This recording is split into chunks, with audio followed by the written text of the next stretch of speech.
Yeah, Bilbo would destroy. Let's go. We up. We up. All right, let's see here. All right, they think less of me. They think less of me. They think less of me. They think less of me. That's ridiculous. You are stronger than I thought. Let's go. We up. Big strength. Did that make you sad? Did that make you tearful? Did that make you feel horrible? Well, that was my experience with the first playthrough I did of Undertale. It was really fun. Had a great time. Did a neutral playthrough. Didn't know what that was when I first started off, but everybody informed me that I was doing a genocide playthrough. I was a little bit confused about this because I didn't know exactly that there was different playthroughs. Just thought I could play the game. Thought I could have a fun time with the game, but everybody kept coming into my live stream continually, just telling me how to play the game. I had never played Undertale in my life, mind you. First time I played it was this year. First time I had even looked into the lore or learned about W.D. Gaster. I learned it this year. Wingdings. Oh, this is really cool. Didn't know about any of that. The man who speaks in hands. Wow, a lot of lore. A lot of stuff there. A lot of stuff that I didn't care about that people kept spoiling me on. Oh my goodness. It was so agitating playing this game. I hated almost most of it because there was people in there that didn't spoil, which was great, but then somebody would personally message me and say, "You're playing the game wrong. You suck. Why did you do this in your first playthrough? You should do a true pacifist run." When you do true pacifist, you have to actually do the playthrough twice over and then do the, and they explain all this stuff that I didn't care about. I didn't really factor in all this other stuff. I didn't know what was going on. No clue. Just a bunch of stuff that I had no idea about. But through sheer perseverance and will, I figured out most of the plot on my own, figured out the entirety of the mental gymnastics of the game on my own without help from the chat. They wanted to explain it so bad. They wanted to explain everything so bad to me. Didn't have a fun time there. So I was going to show you highlights from my gameplay and have a fun time going through the entire playthrough. I have decided I'm going to do a character dissection of every single character and how I feel about them. That is what I want to do today. In the order that I met each character, I wish to do a character dissection. That's all I'm going to do. Now then, I have timestamped each part of this. I'm going to do my contractual obligation, by the way. Here goes an ad. Boom. Who likes money? Now, if you don't have a car, you just got your phone, you're looking for a job, especially during the holiday season where it's very difficult to get a little bit extra money to get some gifts, I got a side hustle just for you. It's called freecash.com. It's this program that partners with mobile games looking for new users to try their apps. Now, I'm going to explain how it works. It's 100% legit. All you got to do is scan the QR code on the screen. Look at that QR code. It's pretty cool, isn't it? You like that, don't you? Really easy. It's also in the top comment. You just want to click on that link and sign up. This is where you can download their mobile app where you can see earning opportunities and track your progress and cash out. So it works like this. Once you download, you sign up and pick a game, and then they're going to give you directions on what levels you have to hit to get payout. Once you hit the levels, the money will clear into your freecash.com app where you can cash out. Freecash.com is completely free, and they're looking for people to try out games they have partnered with. They also have daily giveaways and cashbacks on some purchases, but the games is really the best feature in my opinion. I have tried it and recommend you try it as well. It's not going to make you insanely rich. You're not going to be able to buy a Lamborghini or a Fiat or something of that variety, but if you already like mobile games, it's a way to make about a good $10 to extra $20. I've earned about $150 myself, and if you're really, really dedicated, you can earn about $300 plus if you really want to dedicate that time. So scan the QR code, hit the link in my top comment, and check it out. It's completely free. Anyways, back to the video. Now that we have the ad out the way, we can talk about the first character that I want to talk about, Flowey. I think calling Flowey a villain is a catastrophic oversimplification. Flowey is something aberrant, something different. It's as if you're calling a supernova a campfire. He is a cosmological accident, a philosophical wound given form. That is what Flowey is. He's the first instance of anything you encounter in the game. He manipulates you, he tricks you, he tries to tell you, he subverts your expectations. It's a cute little flower that's going to teach you how the game is. It's purposefully beautiful and throws you into a loop. Because when I saw him, I felt as if I could trust him, at least a little bit. Nice little music, really fun, but even the tone of the music is a little bit off. It's almost too high pitched in the music. It's almost overpowering everything in the game. It overloads your sentence and it messes things up. He informs me that I shouldn't trust any tutorial because I'm trying to use familiarity to figure out how the game works. This is what I would do. To me, he is the product of a resurrection gone wrong. A soul, the very engine failing, was removed and a consciousness was shoved into the vacant vessel. He is not a living being. He's a ghost hunting the machine of his own body. That's it. He possesses the complete high definition memory of being Asriel Dreamer. See how it's spelled wrong in the captions? Not fixing that. He can recall the precise pressure of Toriel's embrace, the timbre of Asgore's proud laughter, the taste of butterscotch cinnamon pie, the synaptic flash of joy from a shared joke, but these are not memories to him, they are data points.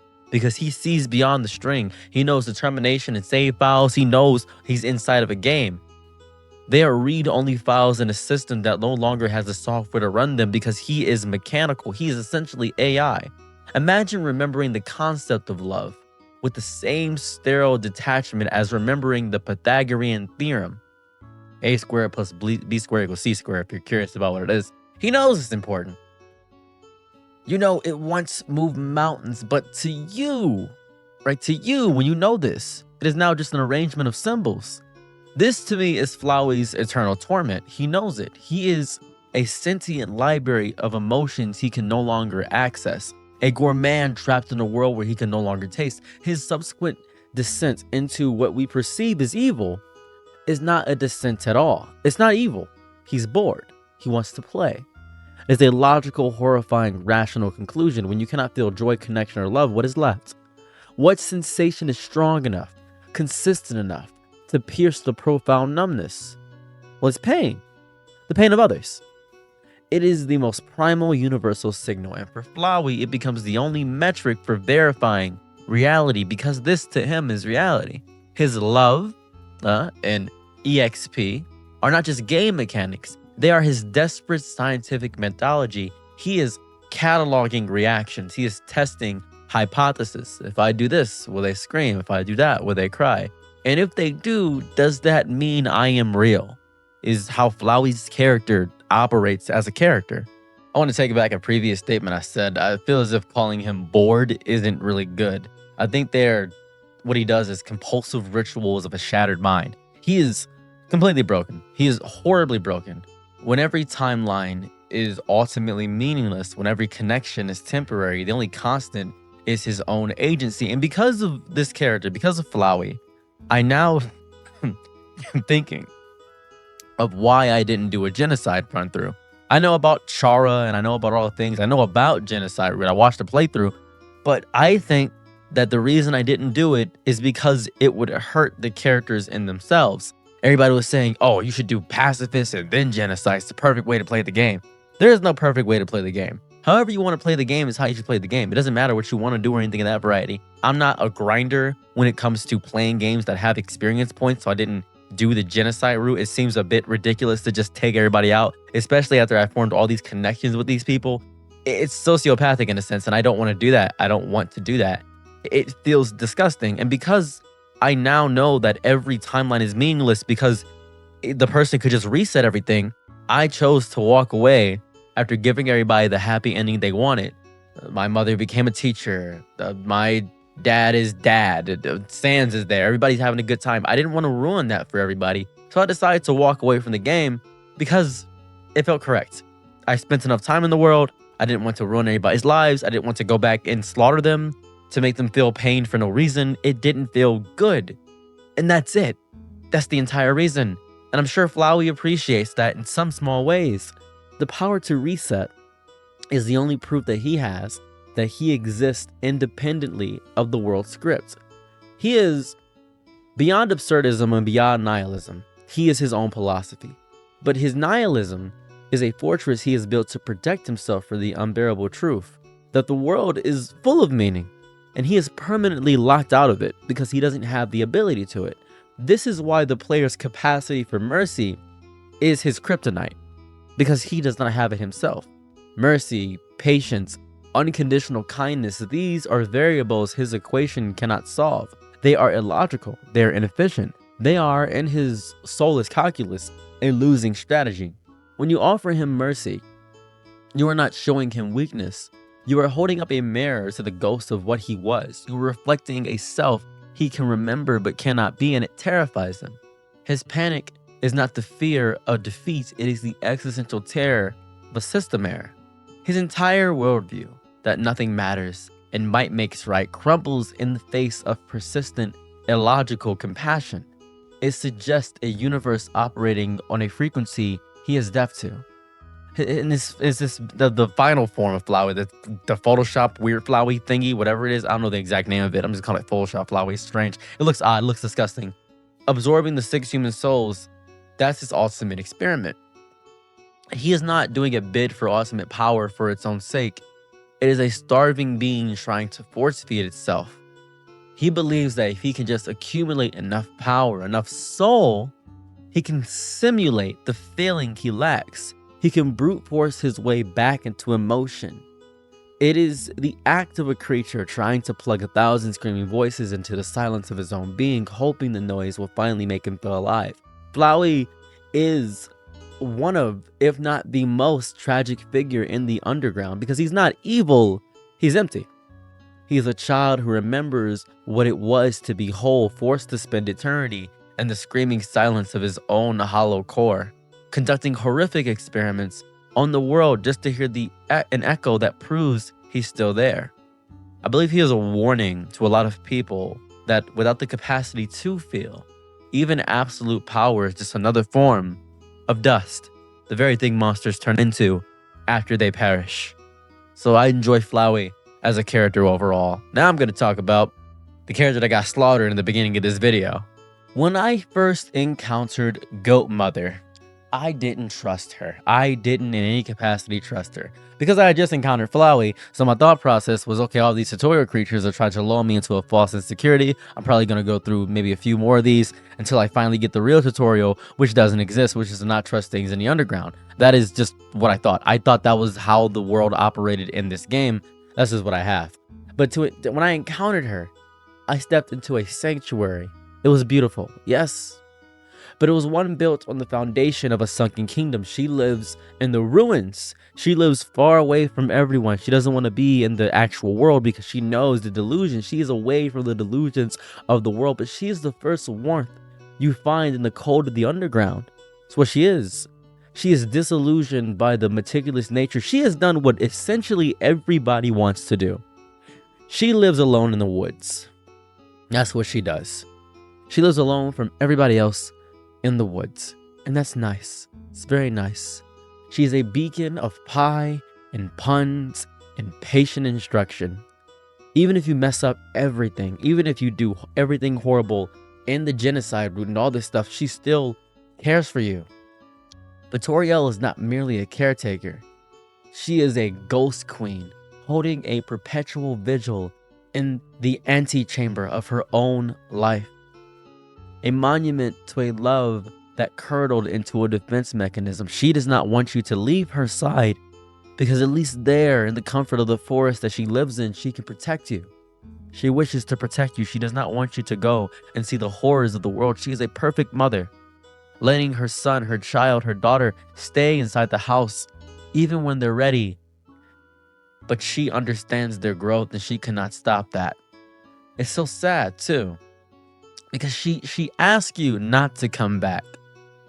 Despite the desperate need to be a mother, she does not want to live with her own failures of not saving someone else. Her kindness is not merely a personality trait, it is a meticulously maintained fortress.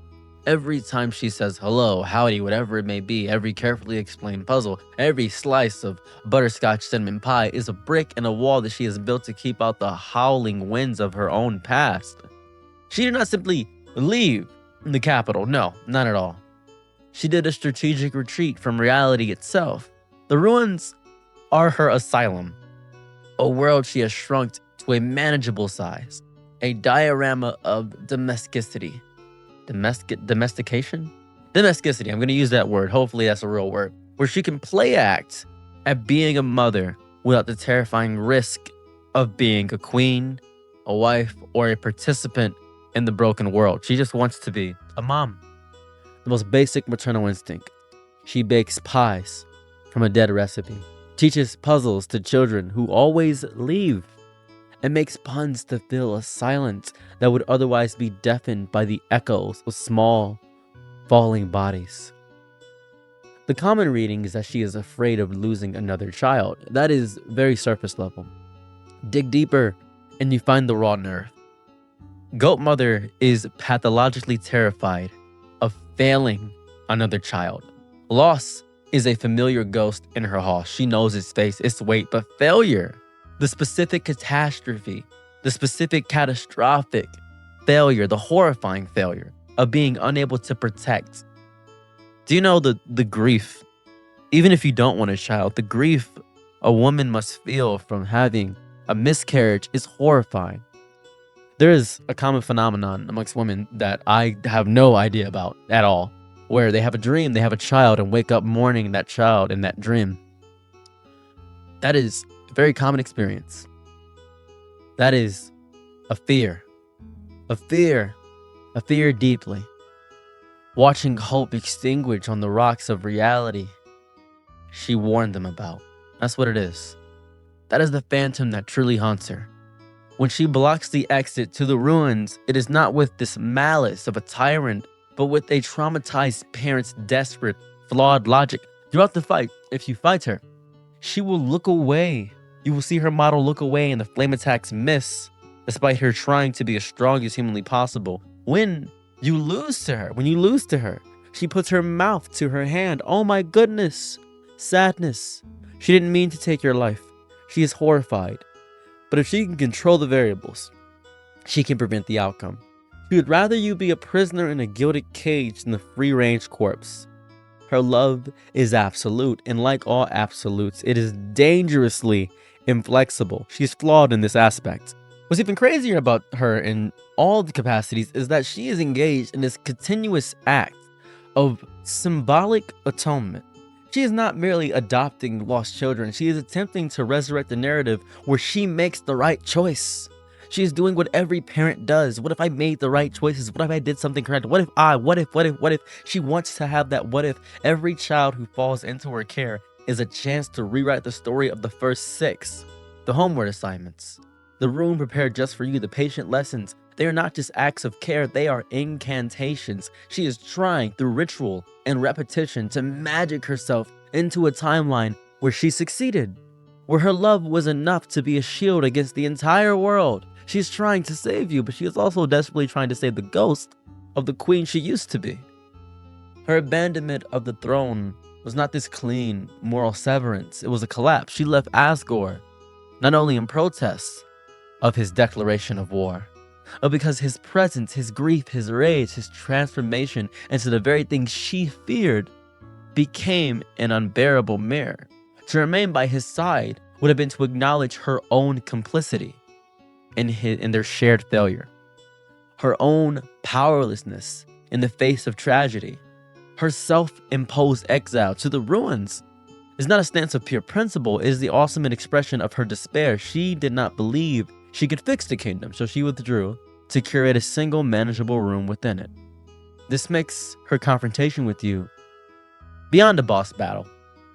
It's something parental. When you stand your ground, when you refuse to return to her room, you're not just challenging her authority, you are systematically dismantling her entire coping mechanism. You are proving with your very existence that her sanctuary is a prison, that her protection is a form of suffocation. The fireballs she hurls are not born of rage, but of a frantic, escalating desperation. She is trying to scare you into safety, to force you back into the narrative where she is the capable protector and you are the safe, contained child. And then you offer her mercy. You lower your weapon. You stand there, small and determined, and you refuse to participate in her cycle of fear. You refuse to become another statistic in her long history of loss. In that moment, you do not fight with her with violence, but with a more powerful weapon.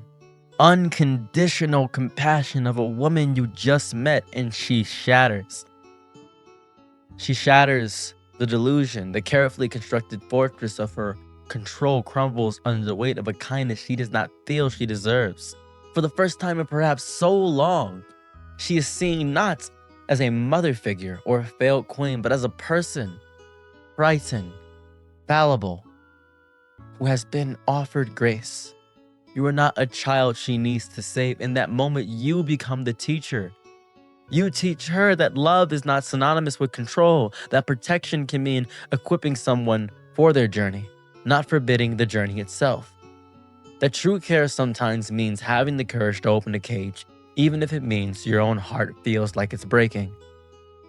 She is the queen of grief and weaponized kindness. She is a lesson in how the most tender love can become a cage, and how the bravest act is sometimes not to hold on, but to finally heartbreakingly let go. She is not the mother you need to obey. She is the mother you must, with great compassion, help to heal. You saved your parent. I'm so proud of you. Let's talk about Sans. So for Sans specifically, for Comic Sans, he's a comedian for Comic Sans.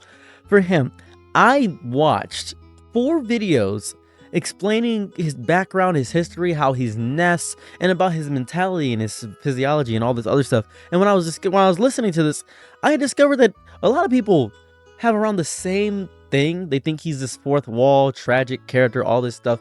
And a lot of people said that he's cynical and that he is nihilistic. I do not see nihilism. I think he is a cut above nihilism. I think he's tired. I want to really talk about him. I'm not talking about the funny bone man, haha. He is an existential crisis of a character. He isn't just a character who breaks the fourth wall. He's a character who found the wall's blueprints. He's beyond that. He realized the whole structure is temporary. He's the same as Flowey in this way. He decided the only sane response is to tell jokes while waiting for the demolition crew because he knows we can just reset and tear everything apart. Because of Sans and Flowey, I decided not to do a genocide playthrough. Sans is the sole resident of the underground, suffering from a terminal case of knowledge. Because he's genuinely suffering from it. That's it. He's suffering from it. And I love his determination in how he operates. Because he knows it just keeps going and going and going and going. He doesn't stop. He may seem like he stops, but he does the same old thing, same old spiel, informs you that he knows, and keeps going. He plays the game with you. But he isn't lazy or anything of nihilistic. He's beyond that. He's clinically disillusioned. His apathy isn't a lack of energy. It's this wildly profound exhaustion that comes from seeing the code of the universe, sees everything, from feeling the timeline stutter and reset like a scratched DVD. He watched this story play out countless times. He's heard your same questions, seen your same choices, witnessed every possible permutation of friendship and genocide. For him, he knows he's not really going to die. He knows he's going to keep doing it. Existence is a play where he's the only actor and who knows he's on set. And he's too tired to do anything but ad-lib. His comedy is a high-level psychological defense mechanism. And I believe that's why he loves Toriel, the goat mother, so much. Because it's the same brand of comedy. And they probably reached the same conclusion after discovering a loss between each other. They discovered a connection between each other so deep, so palpable that it formed into love of shared trauma. They trauma bonded so deep through jokes.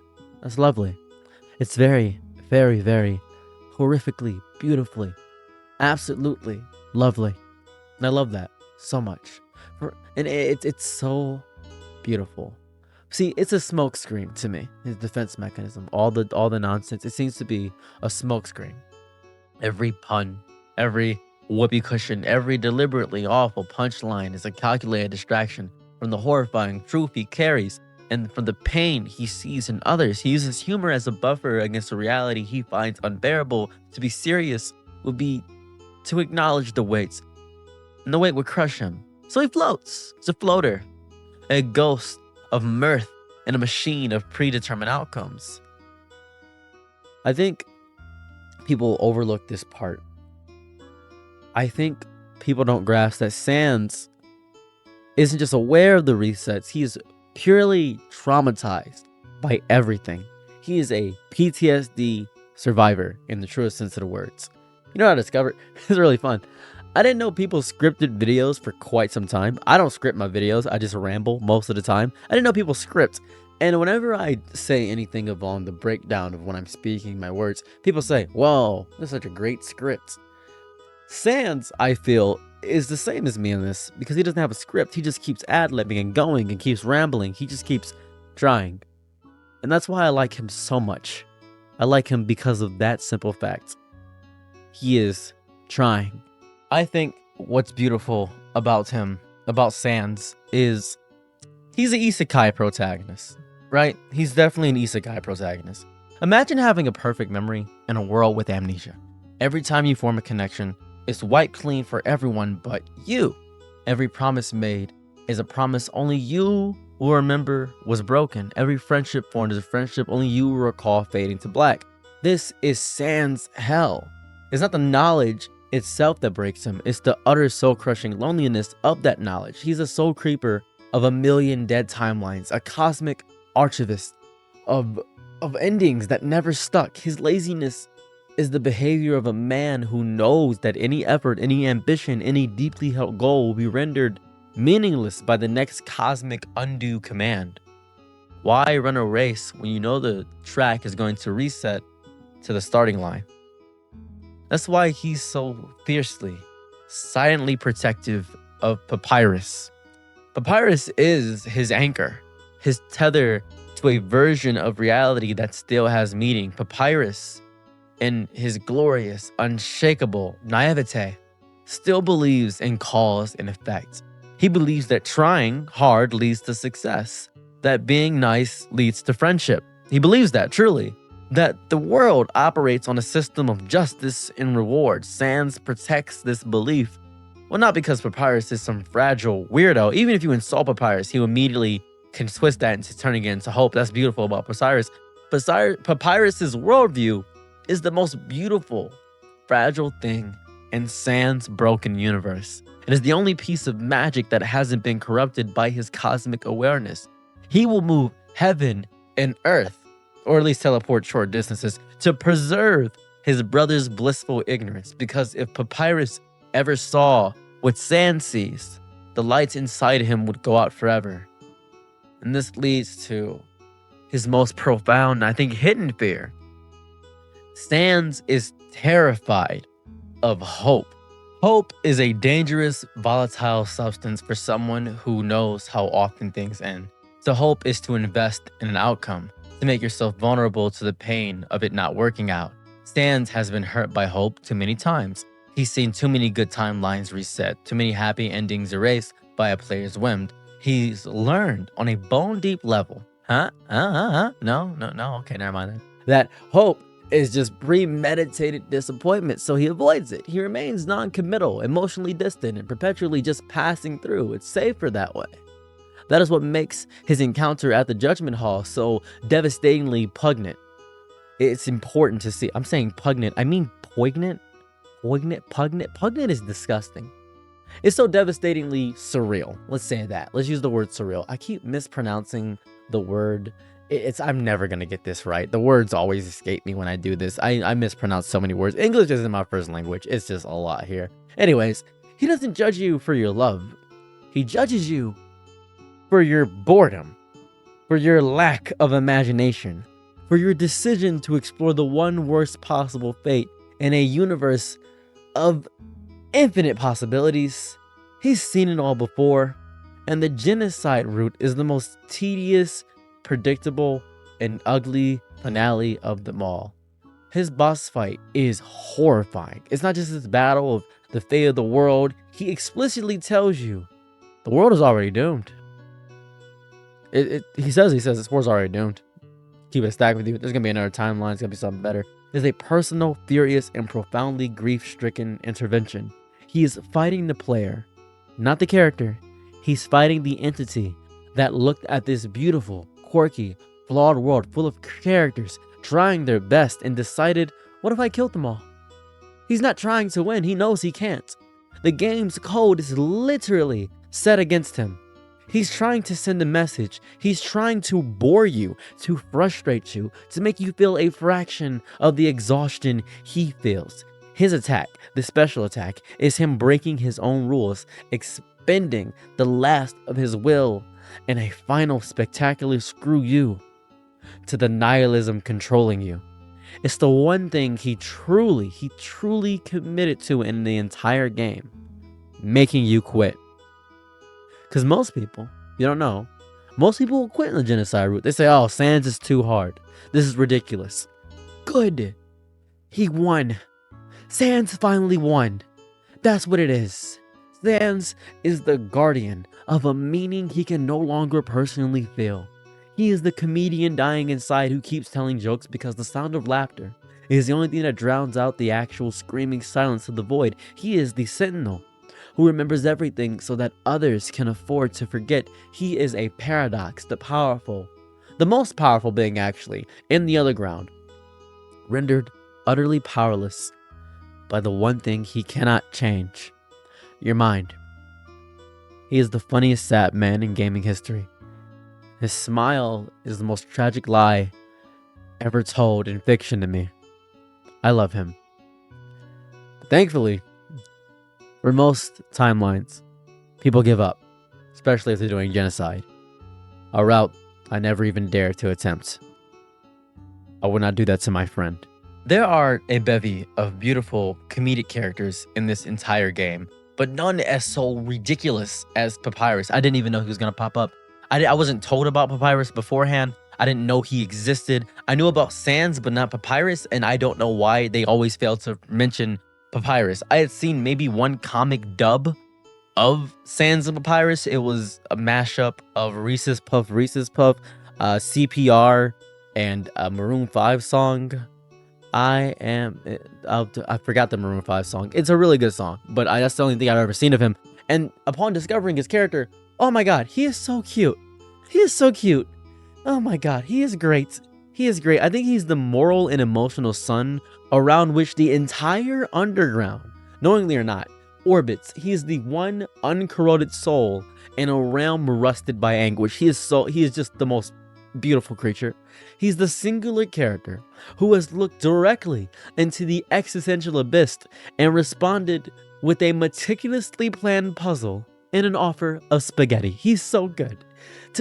I don't want to mistake his exuberance, his gravitas, for simple-mindedness. I think that misses the point of his character entirely.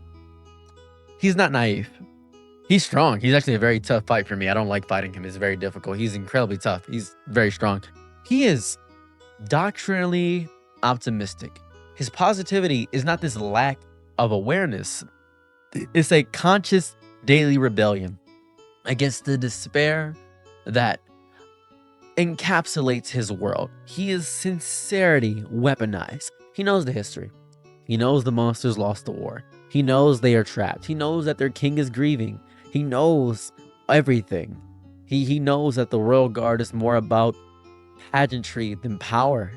He knows. He knows this. He's fully aware of the limitations of his own strength. And yet, he chooses to believe in the potential for greatness in himself and others, in the very fabric of reality. I don't think that's ignorance. I don't think that's naivety. I think that's the highest form of courage. I'm going to do it scared. I'm going to do this scared. It's the only reason Sans doesn't destroy us realistically, besides the mother actually saying that, our goat mother doing that. He is beautiful. He is a beautiful, beautiful, beautiful character. It is the bravery to plant a garden in the middle of a battlefield because you refuse to let it define what is possible. His desire to join the Royal Guard is routinely framed as this childish dream. No, the Royal Guard is not an instrument of control. It is a symbol of order, of purpose, of community. It represents a structured way to matter, to connect, to be seen as a pillar of society rather than just another face in the crowd. His loneliness, this throbbing undercurrent beneath his boisterous exterior, he doesn't even acknowledge it. He fills his world with puzzles, elaborate, non-lethal communication-based obstacles. He is an escape room as a human being. They are his language. They are his way of saying, well, I'm here, interact with me. See my mind at work. Let me share this moment of problem solving. His terrible cooking skills, his flamboyant battle armor, his dramatic pronouncements are all desperate, beautiful tools of him screaming into the void, I exist, and my existence is friendly. That's what he wants to do. He wants to be friendly. He is not an evil monster. He is him. Neutron. 100% Himalayan is in his DNA. I think his relationship with Sans which is the heart of his entire character. The common interpretation is that Sans, right, the wary cosmic watchman, protects his oblivious brother. This is a comforting but ultimately incomplete narrative. The deeper, more confound truth is that Papyrus is Sans' keeper. And I said this in my Sans part. He is the anchor that prevents Sans from drifting cut entirely into the cynical, timeless void of his own knowledge, Papyrus' unwavering belief in a just, predictable, and kind world is the only gravity strong enough to hold Sans here. Sans just goes through the motions of his life, whether it be his job, his puns, his trips to Grillby's, for one reason: to maintain the beautiful, necessary illusion for Papyrus. He pretends to be a lazy bones because Papyrus needs someone to chide and care for. He maintains the facade of a mundane world because the alternative, revealing the horrific, reset-prone truth, it would be just the most messed up thing you can do to him. And that would be suck. That would just sucks. Papyrus, in his glorious, unshakable normalcy, is Sans' single tether to a reality worth pretending to be a part of. But Papyrus' influence extends far beyond his brother. He is the unofficial, unappointed social glue of the entire underground. He is the only one who can break through Undyne's aggressive exterior and engage her not as a warrior, but as a friend. Everybody's scared of Undyne, except for Papyrus. He is inspiring, genuine, joyful camaraderie. He is the only one who approaches ALPHYS without a trace of judgment. Seeing not a reclusive coward, that's a potential friend. He is a bridge, a diplomat of delight. His very presence forces other characters to drop their guard and engage with a purer, less complicated version of themselves. He'd be a perfect politician. I think Papyrus talks the most throughout his fight, and it doesn't feel as if it's a battle. It's a dialogue. It's a lecture of ethics disguised as a combat encounter. Papyrus does not seek your destruction. He seeks your redemption. He offers you chance after chance to be spared, because his entire philosophy is built on the foundational belief that no one is beyond saving. And this is really cool. My favorite line in the entire game is very simple. You can't spell prepared without several letters from my name. I think that's a perfect encapsulation of his entire worldview. That identity and preparation are linked. That who you are determines how you face the world. That he, the great Papyrus, is prepared to face you with compassion and not cruelty. He is, in fact, the true protagonist of the Underground's untold story. In every narrative branch except the one you, the player, force upon the world, Papyrus is the catalyst for positive change. He is the unifying force. He is the embodiment of the game's central thesis. That connection is much more powerful than violence. He's the reason you actually get to have a hangout with Undyne. He calls you and says you should go hang out with ALPHYS for no particular reason. You should do this. This is important. He's there for everything. And that mercy is an act of strength. Only truly strong people can be kind.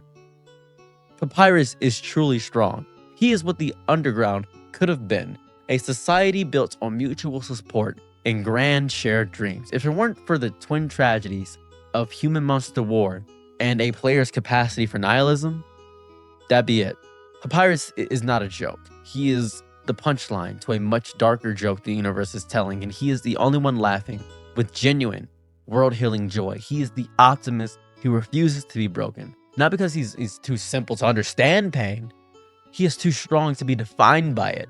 He is the skeleton who, in a world of dust, decided to become a garden. The beauty of a catacomb is what he is. After this, you meet Undyne. I believe it's Undyne. Undyne you meet next. Undyne is the next character you meet. I like Undyne. If I'm wrong about Undyne, I'm pretty sure it's Papyrus, then Undyne, ALPHYS, Mettaton, Asgore. Yeah, okay. So, Undyne is a living, breathing, bleeding heart of the Underground. She is the Underground's wooded pride. She is a force of nature that has been carefully, painfully cultivated. The embodiment of the kingdom's collective PTSD. Everybody likes Undyne. Everybody likes her. She's a statue erected to the idea of strength in a world that's known only fragility. To face her is to face the entire history of monster kind. Undyne the Undeterred, I believe. Undyne the Undying. That's what it is. That's what it is in the genocide route, because she becomes strength incarnate in her later iteration during the genocide route. She is their defeat, their imprisonment, their shimmering righteous fury. She can hear the voices of everybody culminating together. She is a shonen protagonist. She's really dedicated to the anime stuff. I like that. She just has a spear and a purpose. She's here. She is Yukimura Sanada. She is so good. Such a good character. She is the first character you meet who is truly not even destroyed by the underground, but just forged in its fire. She just has hate. And that forging has left her a terrifying, beautiful contradiction. She is both the most authentic and the most performative person you will encounter. Her rage is real, but it is also a role she plays, a script written long before she was born, and she delivers her lines with such conviction. She forgot they were written by somebody else. Because Undyne didn't choose the war. She inherited it. She's generational trauma.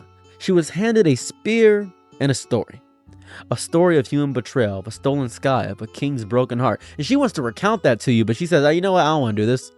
You're about to die anyway. I don't want to do this. As is customary, let me tell you the tale of my people. She said, I don't want to. Why would I do that? What would I gain from that? That's ridiculous. And she accepted it as her own gospel. Her motivation is not a personal grievance. It's this ancestral duty. She fights for every monster who has ever dreamed of sunlight and died in the dark. She is the vessel for a century of bottled rage and desperate hope. That is why. That is why her determination is so absolute. To waver would be to betray the ghost she carried on her shoulders. She isn't just the head of the royal guard. She is the keeper of its ghost, the high priestess of a religion whose god is a memory of freedom. That is what she is as a human being. She is gorgeous. She mistakes so much vulnerability for a breach in the walls. What she does. Her boisterous laughter, her aggressive training, her relentless pursuit. They're not just personality traits to her. They are the sound of the gates being barred. She cannot afford to be soft, to be uncertain, to be human, because the moment she does, the entire carefully constructed myth of Undyne the fearless, Undyne the undying collapses. And with it, the morale of a kingdom. Her mind is a battlefield where doubts is the enemy, and she is her own most ruthless general. She forgets herself daily on the anvil of expectation, hammering out any softness, any expectation until all that remains is sharp, unyielding steel. Because it was beneath the plate mail, and the battle cries beats the heart of a hopeless romantic. This is her deepest, most hidden vulnerability. Undyne doesn't believe in these anime-esque heroes. She yearns for a world where heroism is simple and good triumphs. She wants that Saturday morning cartoon villain narrative. Her friendship with Papyrus is so profound because he represents that ideal in its purest form. Her awkward, fumbling crush on ALPHYS is so telling because it reveals a being who desperately wants connection but only knows how to express it through the language of intensity and challenge. We can date after we kill each other, right? It's how she operates. She is a knight who dreams of a fairy tale trapped in a tragedy. So when she transforms into Undyne the Undying, it's probably the most revealing moment of her character. It's this metaphysical breakdown disguised as a power-up. Same way I feel about Super Saiyan. How Goku was the culmination of his people's history despite him not knowing the history. Undyne is that same thing. She feels it more than anything. It's the moment the armor finally shatters from within. The role of captain of the royal guard is incinerated in the green fire of her own soul's defiance. In this form, she is no longer fighting for Asgore, for monster kind, or for duty. She is fighting for a principle that has become more personal than any of those things. That hope is worth dying for. She is no longer a soldier following orders. She is a martyr for a cause she has finally truly made her own. The spears of lights, they are physical manifestations of her will, her passion, her very soul refusing to be extinguished, facing her head on, is the most honest she has ever been, and it kills her. It ultimately kills her. It does. I think that is the tragedy of her, that her strength is her cage. She is so strong that no one dares to see her pain. She is so loyal that no one questions the cost of that loyalty. She is so fierce that no one offers her a soft place to land. She is the unbreakable warrior who in her quietest moments might secretly long for someone to see the cracks. That's what she wants. to finally tell her it's okay to stop holding the entire world on her shoulders. Gaia, please take a rest. She is the embodiment of a kingdom's will to survive, and in that, she has sacrificed her own right to simply live. Undyne is the warrior who mistook fear for duty and duty for destiny. In her final glorious and tragic stand, she discovers the truth. Her destiny was never meant to be a weapon for a lost king. It was to become a legend of her own making, a beacon of determination, so bright it could for a moment outshine even the darkness of genocide.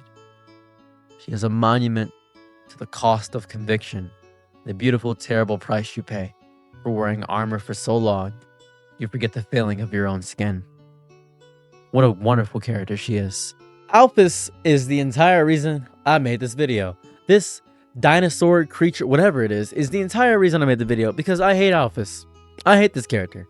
And a lot of people say, well, you don't understand the character. How can you hate this character? Well, you don't understand. I think it's because a lot of people see themselves in her. They say, oh, she's shy and anxious. But to call her that is like calling a hurricane breezy. ALPHYS is the worst character to ever exist. And I'm going to show you I understand her character and still hates her. I still hate her.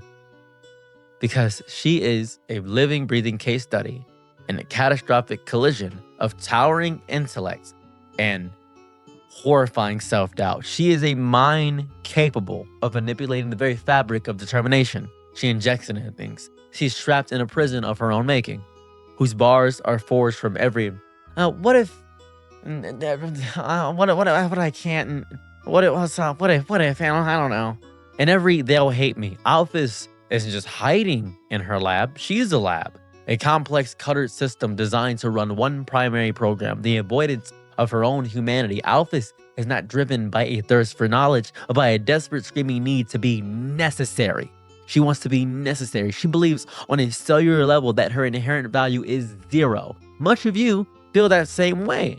Therefore, her only path to worth is through monumental, undeniable achievement. She doesn't just want to be the royal scientist. She needs to be the savior. I'm going to bring people back from the dead. I'm going to do the greatest thing. When Asgore gave her the souls and the directive, she didn't need a scientific challenge. What she saw was one shot at validation. If she could crack the code of life itself, she could reverse death. She would give monsters back their future. And in doing so, she would finally earn the right to occupy space. Her motivation is so sad. She is trying to transmute the base metal of her own perceived worthlessness into the gold of heroism. Every formula, every experiment is another frantic attempt to prove that she isn't the fraud her inner voice screams she is. And that sucks, because she's really annoying. I understand her entire mental state. You step into her mind. It's a cathedral where the only God is failure. Every prayer is a rehearsal for a confession that never comes. Her anxiety is her entire being.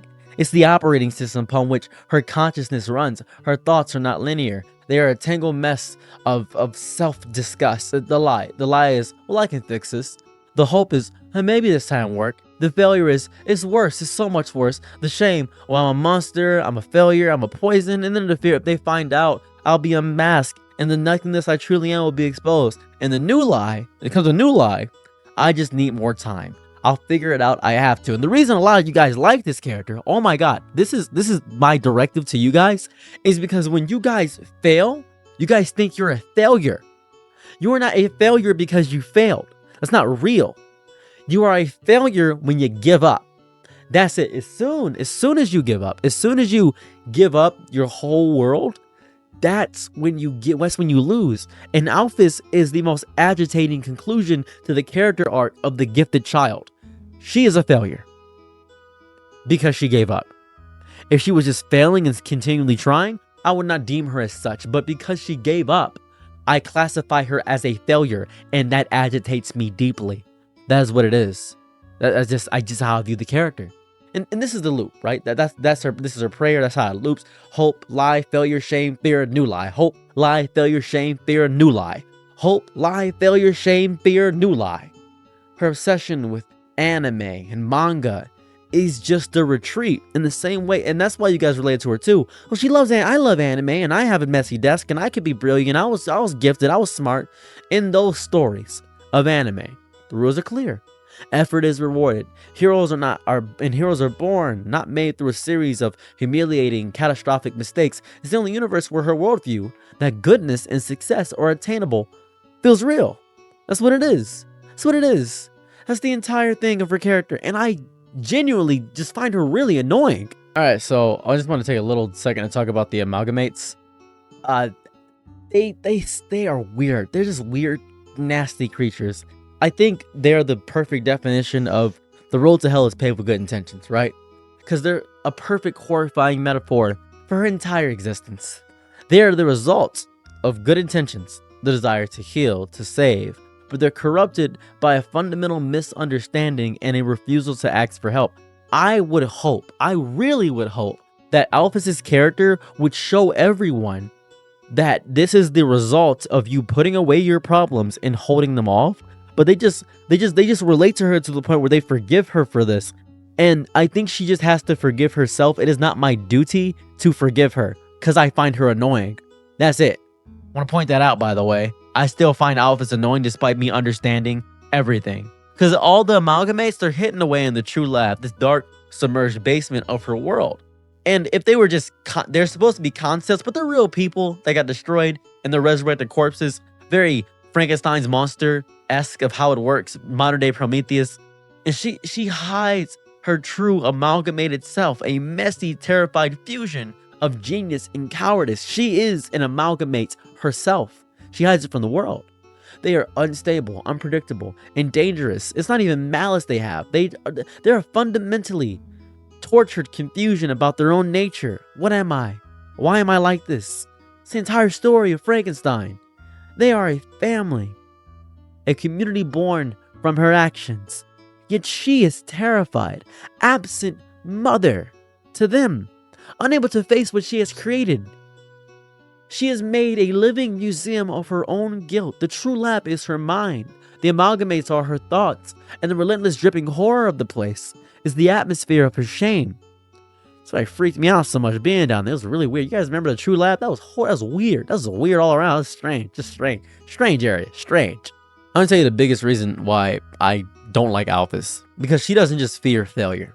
She is addicted to the narrative of her own inadequacy. It is a familiar, comfortable pain. I'll tell you this right now.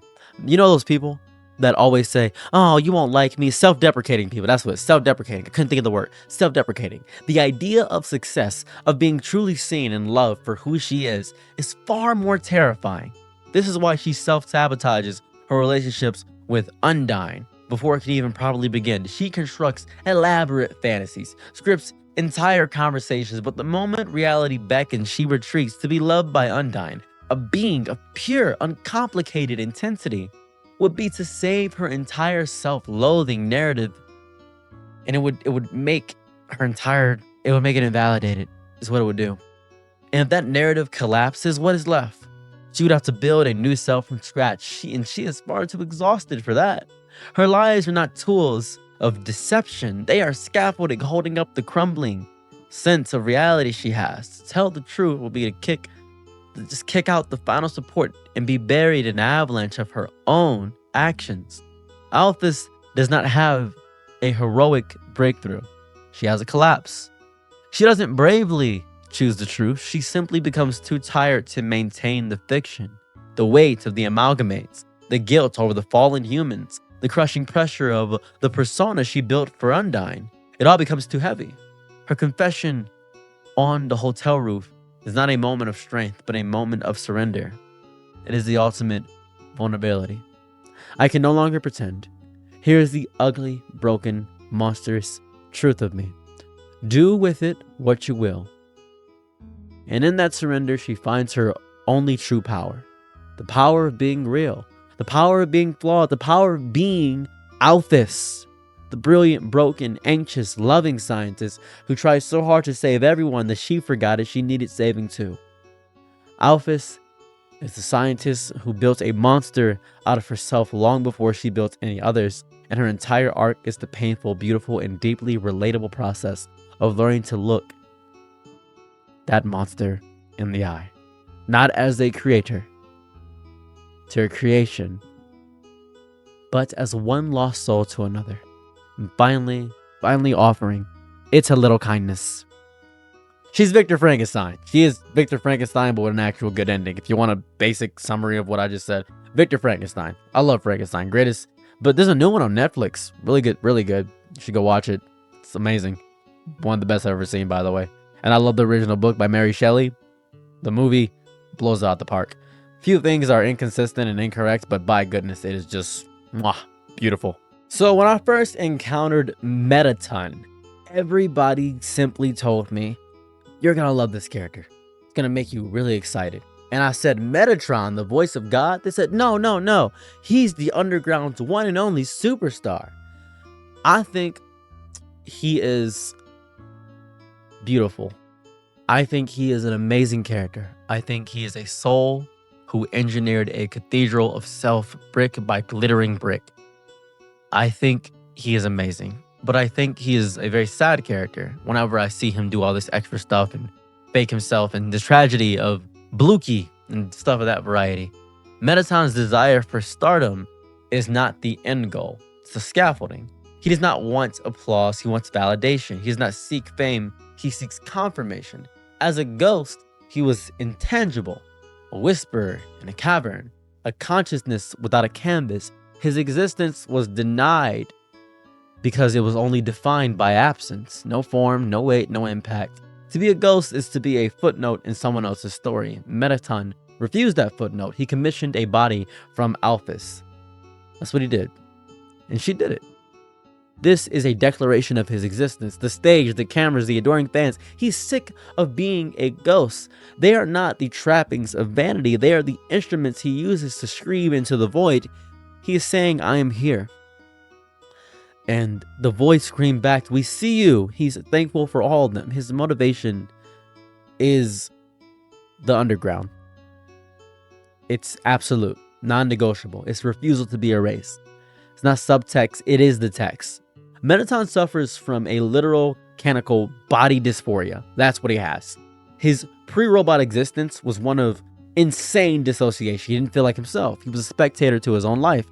If it could be called that, it couldn't be called that. The transition to a robotic form, it wasn't about gaining power. It was about gaining cohesion. It was about aligning his external reality with his internal self-image. This is why his evolution into Mettaton EX is so ecstatically triumphant. It's not a combat form. It's his true form. He can get hurt.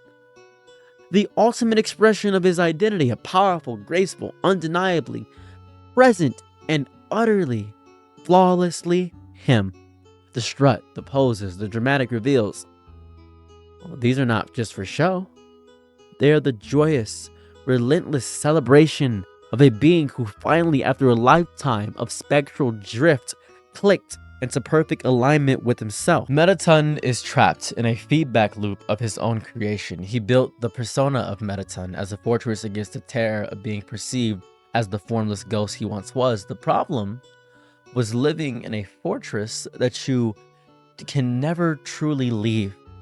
He is perpetually on. If he drops the character for even a moment, it's to risk all the walls crumbling. And that he reminds me of most celebrities that always have to be on, that never can be their true, authentic self, always performing.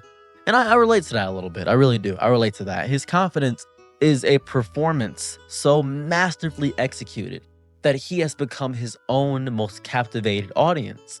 The flamboyance, the ego, the dramatic flair, the gravitas.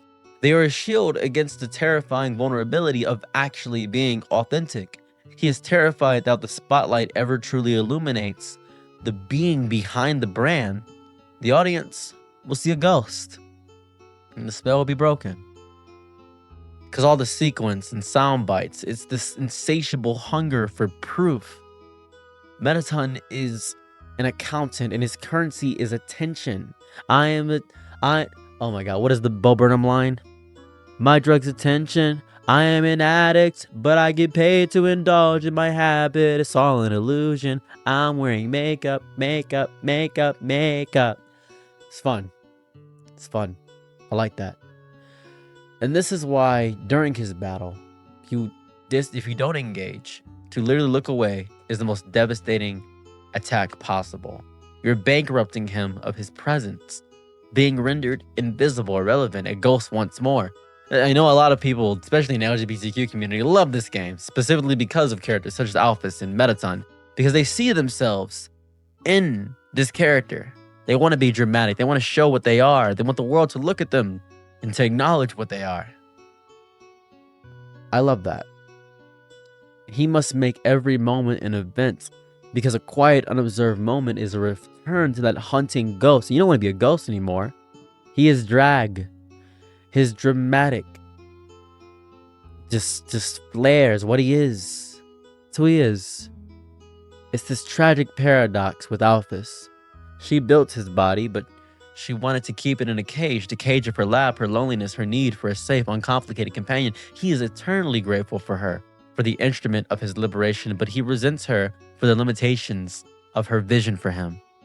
She gave him legs, but she never wanted him to walk onto a world stage. Their relationship is a tense, unspoken negotiation between creator and creation, because the one who built the prison is the one who oh my god, I'm stupid.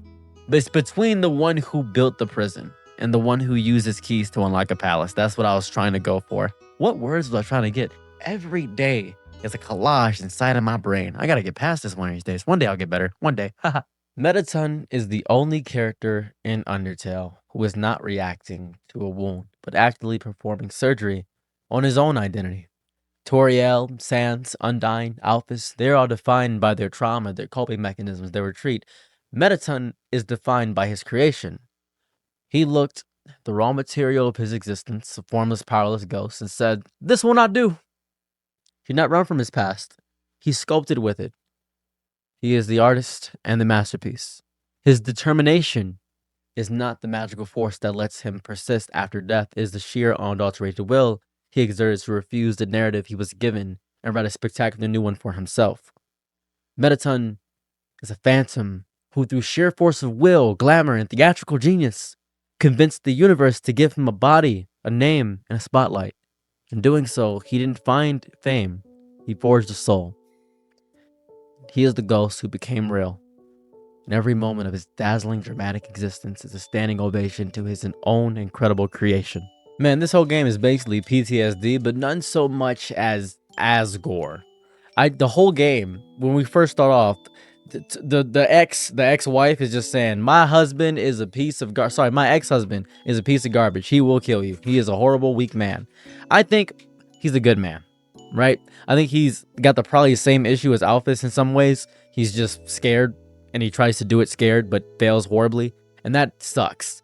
He's a good man who made a terrible decision in a moment of shattering grief. He just wanted people to have hope, and has spent every moment since being slowly devoured by the falsehood of what he is. Asgore is a gentle soul forced to wear the armor of a monster.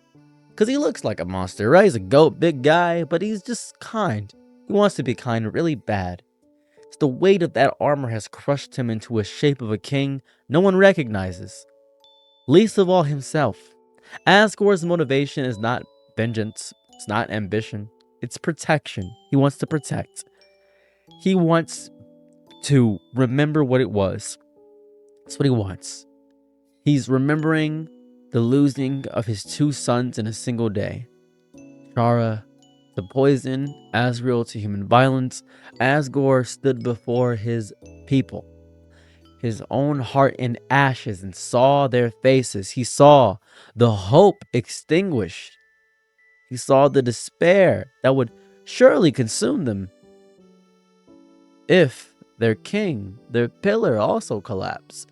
But in a moment of catastrophic kindness, he gave them a target for their pain, did exactly what Donald Trump did. And this is what happens when you make a simple enemy out of everything that you can't figure out the solution to.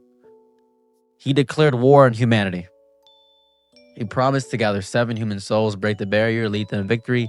It was a lie. It was a performance. He created the persona of a vengeful, determined king. Because the truth is that he was a broken father who just wants to lie down and never get up. Who had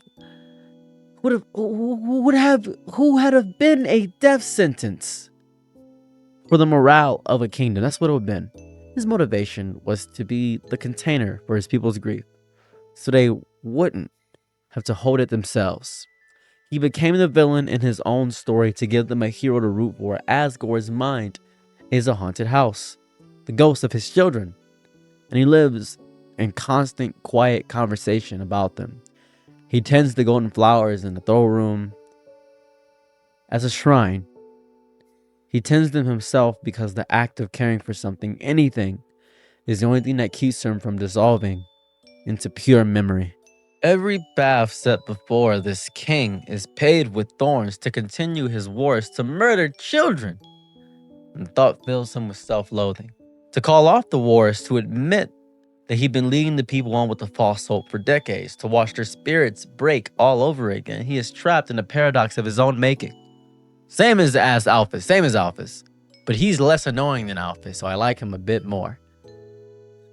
The only way out is through an act of violence, which is so just the antithesis of his nature. It would destroy what's left of his soul, and that's why he waits. He hides in his castle, drinking tea, gardening, and hoping against hope that another human never falls. That's why his whole house is dark, because he is a ghost in his own house. He doesn't exist in it. He is a king praying for his own failure. His inaction is a passive form of self-taking of life. I want to say the word, that's the word, because get demonetized immediately. Toriel's response to grief was to flee, to build a small world she could control. However, Asgore's response was to stay, to inflate his role to a monstrous scale to contain the grief of everyone. They are two sides of the same broken coin. Toriel sees in Asgore the cowardice of action, the willingness to become a monster to fulfill a duty. Asgore sees in Toriel the cowardice of inaction, the refusal to bear the terrible burden of leadership. They are both right and they are both wrong. Their separation is the physical manifestation of a single shattered family, each parent holding a different piece of the wreckage, blaming the other for dropping their half. He is the king of all monsters, wielding the legendary trident, a being of immense and magical power, and yet he is utterly powerless. He is powerless against his own grief. He is powerless to stop the slow mechanical march of the system he set in motion. He is powerless to bridge the chasm with Toriel. He is powerless to give his people a future without committing atrocities. His power is not real. When you face him, you are not facing a mighty king. You are fighting a man begging on some unconscious level for someone to finally just take him out. I love the theme of Asgore's fight. Can't play it because of copyright issues, but man, it is such a good theme. It's this ritual of shared sorrow throughout the entire fight. He doesn't roar with fury. He speaks with wary parental regret. You must be so tired of being in this place. He sees the children he has failed in you. When he shatters the mercy button, he is saying, I have built a world where mercy is no longer an option. I have trapped us both in this story, and now we must both play it out to its bloody conclusion. He is going through the motions of the monster he promised to be, all while his eyes scream that he wishes he could just offer you a cup of tea or ask about your life. What a great father. He is not a warrior, a politician, or a king. He is a gardener, a nurturer, a man who finds solace in helping things grow. That is his true, unspeakable tragedy. He was meant to be a king who tended his people, who helped their hopes and dreams flourish. Instead, he became a king who must periodically venture into his garden and cut down the very thing he was meant to cultivate. He is the embodiment of the cost of leadership. The price of the crown weigh heavy. The weight of the crown is heavy. Quiet, devastating truth that sometimes the kindest lie can become the most cruel reality. He is a good man who made himself into a monster to save his people, and in doing so lost everything he was trying to protect. I believe he is to be mourned and not feared. So I was going to talk about Azrael and Chara and Frisk, but I've decided not to. I just want to talk about the main characters of the entire thing, and I want to take this moment to explain why I didn't talk about them. Because the community pissed me off. Now, in the midst of making this video, which I'm making this directly after I beat the game, mind you, I've received so many messages expressing their discontent with my playthrough, their expression of me doing a genocide playthrough. You have now ruined me wanting to do more content about the game. That's what you've done. I am expressing that Undertale has ruined my life. Probably wondering why it's titled Undertale has ruined my life. Well, this is why. I think that it is narratively beautiful. I think I should have discovered this when it first came out. That would have been great. I would have loved to have been a part of the community. But now I discovered I would have not loved to have been a part of the community. Because you guys are the worst I've ever encountered. Second, third, fourth worst. There's the K-pop community and Taylor Swift communities. Those are way worse. But this is just, it's this constant badgering to do things your way. Isn't this BK, have it your way? Isn't this supposed to be my way? I feel as though I'm supposed to have my own choice and decisions. It's the ultimate choice of deciding what you want to do, even if it's pointless. And you guys have decided that I, for some unexplainable reason, am the complete person that you wish to take out everything on and say, this is the correct way to do it this way, do this, do that. I could have figured out all this on my own. The reason I even made these analysis was to show you that I can do this myself. I could figure it out. I had no help from the community, talking. I'm just rambling. There's no script here. This is me speaking. This is what I'm doing. You guys have actively, for some odd, undescribable reason that I cannot imagine besides being your own hubris, and I imagine you're the very same people that speak to ChatGPT and listen to every word it says because you are narcissists falling in love with your own reflection in the mirror, is the only thing I can possibly surmise from the amounts, the sheer amounts of people that have actively, that's hard, oh my god, these are brightness in my eyes destroying me. The sheer amount of people that have actively just said, well, this is the best way to do it. This is the best. Oh my god. I never, ever want to take a recommendation to play a game from you guys. Oh my god. It was so bad. It was so bad. I just want to play Balatro all day is what I want to do. So I'm play a stupid little card roguelike. That's the best game I've ever played. That's what I want to do. Whoa. Oh, I'm getting so heated right now. I'm so angry. So angry. So violently mad behind everything that I've encountered because of this game. God, I'm so angry. Wow.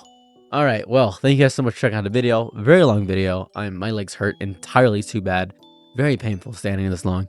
Thank you guys so much for checking it out. If you guys want to assist me with anything else, I have a GoFundMe in the top comment. We are, I believe, halfway through our goal, which would be kind of cool to get that done. That'd be fun. I can hopefully release this video soon, but if not, you'll see it when you see it. Let me know your thoughts about Undertale. I'd love to hear them. And your thoughts about the community as well. If you're part of the community, that'd be great. I timestamped the video, gave my grievances. I'm not going to insult you guys. Have a lovely day or night wherever you're at. I'm out. Peace. Bye. I'm your Nick at night, be my Laurel Angelo. Ooh, happy to try what you need. Your world, I love to live in it. Ooh, I love the ride when you're free.